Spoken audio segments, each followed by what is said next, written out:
जुबैर आसिया से अपने घटिया काम के पैसे लेने आता है। पीछे से अरमान छुप कर इन दोनों की एक खौफनाक वीडियो बना लेता है ताकि वो आसिया बेगम को सबके सामने बेनकाब कर सके। इधर वसीम और जोरान बहुत ही ज्यादा परेशान होते हैं क्योंकि नाना जान की सारी जायदाद राह के नाम हो चुकी होती है। इस नाकामी का सारा गुस्सा जोरान बतूल पर निकलता है और इसे घर से निकालने के लिए इस पर हाथ तक उठा देता है। इतने जुल्म सहने के बाद बतूल रोती हुई अपनी अम्मी आसिया के पास जाती है और बताती है कि जोरान ने इसे बुरी तरह मारा है। ये सुनकर आसिया आग बबूला हो जाती है। वो फौरन जोरान के पास आती है और चीख कर कहती है कि अब मेरी बेटी तुम्हारे साथ नहीं रहेगी, मैं अभी तुम दोनों की तलाक करवा दूंगी। इस पर जोरान डिठाई से जोरदार कहका लगाता है और कहता है कि मुझे भी इस बेवकूफ के साथ रहने का कोई शौक नहीं है। इसके बाद आसिया जुबैर को जोरान पर नजर रखने का हुक्म देती है। जुबैर को जल्दी पता चल जाता है कि जोरान और वसीम नाना जान का बिजनेस तबाह करने पर तुले हुए हैं और उन्होंने धोखे से काफी जायदाद अपने नाम करवा ली है। ये जानकर जुबैर फौरन अरमान के पास जाता है और सारी हकीकत बता देता है। अरमान इसी वक्त इन दोनों के खिलाफ ठोस सबूत इकट्ठे करना शुरू कर देता है। इसके बाद अरमान एक बहुत बड़ा जाल बिछाता है। वो जुबैर को भेजकर जोरान के साथ एक इंटरनेशनल पार्टनरशिप की पेशकश करवाता है। जुबैर इन्हें मुनाफा की इतनी बड़ी ऑफर देता है कि लालच में आकर वसीम और जोरान अपनी सारी जायदाद और बिजनेस का कैश इस नई कंपनी में लगाने के लिए तैयार हो जाते हैं। लेकिन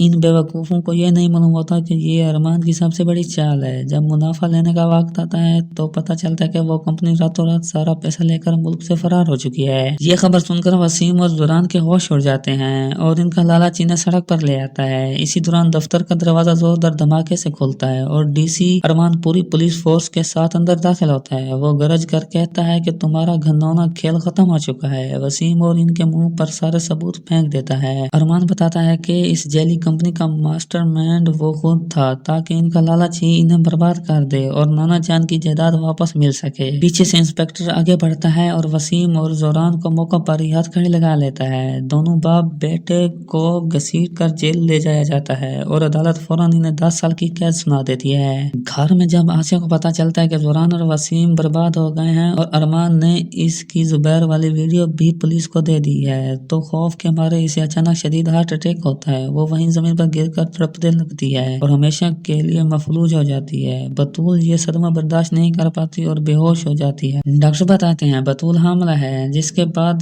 राह का दिल पिघल जाता है और वो आगे बढ़कर अपनी बहन का सहारा देती है। बिस्तर पर मजबूर पड़े आदिल अंकल को जब इन जालिमों की बर्बादी की खबर मिलती है तो इनकी बीमारी अचानक ठीक हो जाती है। वो खुद अपने पैरों पर चलकर बाहर आते हैं और खुशी से रो पड़ते हैं। आदिल अंकल आगे बढ़कर अरमान का हाथ पकड़ते हैं और कहते हैं, अरमान बेटे, आज तुमने मेरी पूरे खानदान को बर्बाद होने से बचा लिया है। तुम जैसा दामाद नसीब वालों को मिलता है। दोस्तों, क्या अरमान ने वसीम और जोरान को लालच के जाल में फंसा कर सही बदला लिया? अपनी कीमती राय कमेंट्स में जरूर बताएं। ये हमारी पेशगोई है और सिर्फ तफरीक के लिए मकसद के लिए बनाई गई है। शुक्रिया।